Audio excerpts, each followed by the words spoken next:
Police അതീവ ജാഗ്രതയിൽ തന്നെയാണ്.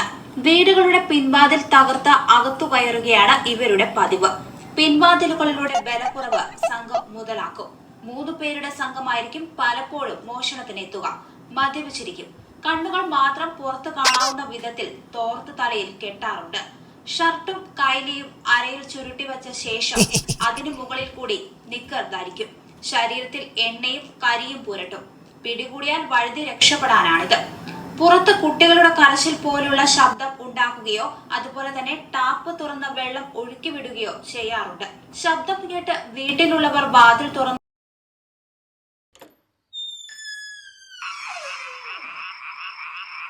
ാണ് ഈ തന്ത്രം ഉപയോഗിക്കുക. വീട്ടിനുള്ളിൽ മദ്യമോ തേനോ ഉണ്ടെങ്കിൽ അതും അകത്താക്കും. വീടുകളിൽ താമസമുണ്ടെങ്കിലും ഇല്ലെങ്കിലും സംഘത്തിന് പ്രശ്നമില്ല. സ്ഥിരമായ മേൽവിലാസമോ താമസ സൗകര്യമോ ഇവർക്കില്ല. അകത്തേക്ക് ഇരച്ചു കയറും.